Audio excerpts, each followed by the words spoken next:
Good morning, people. We're back into 1 Peter, a beautiful book written by the guy who walked on the water and a guy who was one of Jesus' closest friends. Some 30 years after Jesus rose and went back to heaven, he's writing this word to a church that is in dire straits, a church that is looking like it might move towards a victim mentality. They say, woe is us, nobody loves us, we're all strangers, we're outcasts. And Peter comes with this great letter of saying, when you feel like that, you may well find that you are one of the elect of God. Let me just read the close of his little introduction here. It's the last part of verse 3. And he's spoken about the work of the Trinity. And then he just says this: grace and peace be yours in abundance. Grace and peace.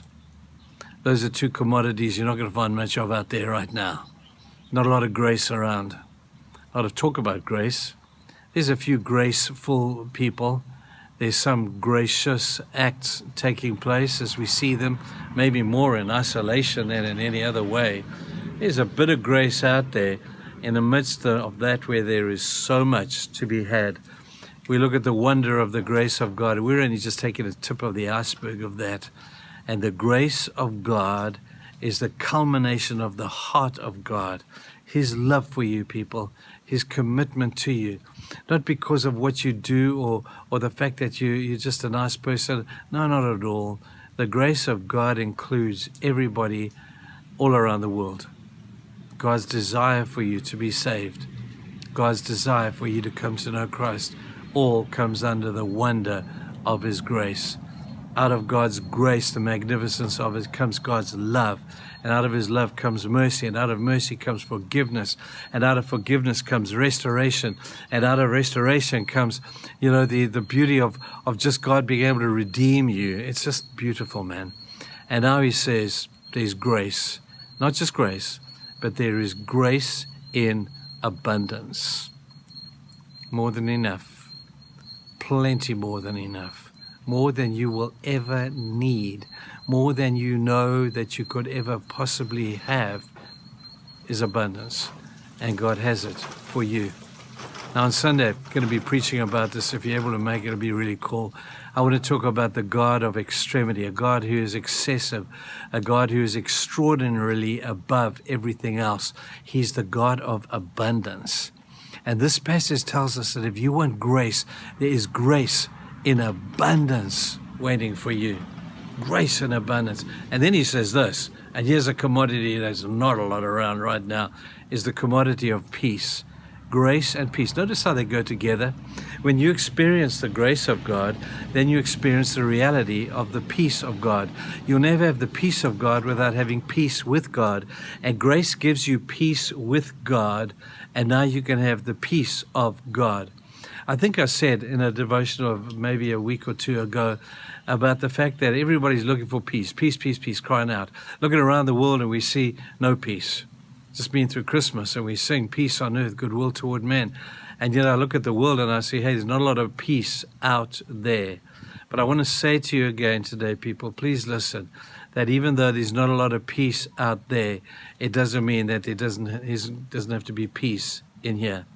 Even when there's no peace in the world, it does not mean that there doesn't have to be peace in your heart. In fact, the peace of God in your heart is the test that when there's no peace in the world and you still have the peace of God, you've got the real deal. And so look at the world around you. And everybody's getting uptight about stuff that's happening. And I see the world polarizing over opinions about Israel and Ukraine and all these different things. And there's not a lot of peace in their conversations right now. Not a lot of peace in their hearts. And they're all crying out, we want peace. We want a peace of Jerusalem. There will be no peace in Jerusalem, people, until Jesus comes back again. So stop praying for that. Start praying that God will just fulfill His purpose in the fulfillment of Jesus' second coming, and then have peace in your heart to say, peace leads me to patience. I'm not going to get uptight about all this stuff. I'm not going to worry about the elections that are coming up. I'll do my bit. I'm not going to worry about how I'm going to provide for myself this year. I'm just going to get out there and I'm going to work my butt off. And I'm going to try as hard as I can under the guidance of God and I'm going to trust God to do those things for me. While you are still holding on to your life, while you're still holding on with common sense and logic, and I must do this and the next thing. I have nothing against common sense and logic. I think we need more of it. But if that's all you've got to weather the storms of life, people, no wonder you have no peace. Because the greatest of common sense and the greatest of human logic is not going to give you the peace that you look for. Not going to give it. When you find the grace of God and the wonder of His love and commitment to you, the peace of God will transcend all your understanding. The verse tells us that. And He's praying that that peace will be given to you. Not peace that comes because you've got a nice little sentimental feeling of well-being or money in the bank. No, that's not the peace He's talking about. He's talking about the peace that transcends all human understanding. And the reason that it transcends all human understanding is because it comes from God. He transcends understanding. And here's Peter saying to the people in deep persecution, about to many of them be fed to lions. He says, hey guys, just be at peace. Be at peace. Rejoice in your circumstances, because that's the ultimate proof of the work of grace and your faith and your trust in a God who gives extraordinarily above and beyond your wildest dreams or imaginations. Man, I can't wait for Sunday.